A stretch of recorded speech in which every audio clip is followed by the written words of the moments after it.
लोकसभा चुनाव में इस्तेमाल के लिए कांग्रेस को गाड़ियों और शराब की जरूरत पड़ी तो इसने इसके लिए वाल्मीकि कॉर्पोरेशन फंड को ही लूट लिया। इस काम में कांग्रेस के एक विधायक और उसके बेटे को ईडी ने गिरफ्तार किया। मामला कर्नाटक के वाल्मीकि कॉर्पोरेशन घोटाला का है।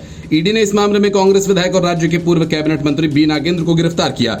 नागेंद्र ईडी की हिरासत में है और ईडी ने बताया कि विधायक बी नागेंद्र से जुड़े लोग फंड डाइवर्जन और कैश मैनेजमेंट में शामिल हैं। एजेंसी ने दावा किया कि आंध्र प्रदेश और तेलंगाना में 18 फर्जी खातों में वाल्मीकि निगम के फंड से करीब 90 करोड़ रुपए भेजे गए थे। फिर डाइवर्ट किए गए फंड को फर्जी खातों के जरिए बांट दिया गया। इन पैसों का इस्तेमाल लोकसभा चुनाव के दौरान भारी मात्रा में शराब खरीदने और गाड़ियों को खरीदने में किया गया। इस बीच ईडी अधिकारी पूर्व मंत्री बी नागेंद्र की पत्नी मंजुला को शहर के डॉलर्स कॉलोनी स्थित आवास से बेंगलुरु के शांति नगर स्थित ईडी दफ्तर ले जाया गया। वहां मंजुला से काफी देर तक पूछताछ की गई। ईडी ने 12 जुलाई को कर्नाटक के कांग्रेस विधायक बी नागेंद्र को गिरफ्तार किया था।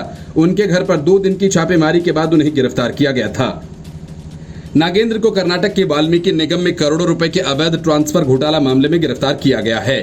बी नागेंद्र ने जून महीने में सिद्धरामैया सरकार से मंत्री पद से इस्तीफा दे दिया। वे सिद्धरामैया सरकार में अनुसूचित जनजाति कल्याण मंत्री थे।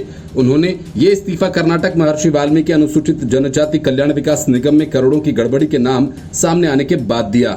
बी नागेंद्र जी जिस महर्षि वाल्मीकि फंड घोटाला में गिरफ्तार किए गए हैं उसकी जांच सीबीआई, ईडी और राज्य सरकार के एसआईटी कर रही है। ये पूरा मामला लगभग 95 करोड़ के सरकारी धन के दुरुपयोग और उसके अलग अलग खातों में ट्रांसफर किए जाने से जुड़ा है। कर्नाटक सरकार वाल्मीकि कॉर्पोरेशन प्रदेश की जनजातीय जनता के कल्याण के लिए चलाती है। इसके अंतर्गत जनजातीय जनसंख्या के लिए रोजगार समेत विशेष योजनाएं लाई जाती हैं।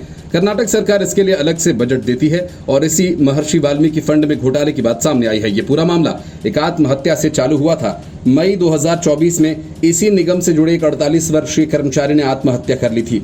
उसकी मौत के बाद एक सुसाइड नोट मिला था। इसमें उसने आरोप लगाया था कि उसके उच्चाधिकारियों ने इस बात के लिए दबाव बनाया था कि वो निगम के खातों से पैसे ट्रांसफर करे। उसका आरोप था कि ये काम निगम का पैसा हड़पने के लिए किया गया था। उसका आरोप था कि ये काम एक मंत्री के मौखिक आदेशों के आधार पर किया गया था। उसने अपने विभाग के अलावा यूनियन बैंक ऑफ इंडिया के कर्मचारी पर भी आरोप लगाए थे। इसके बाद पूरे प्रदेश में हंगामा मच गया।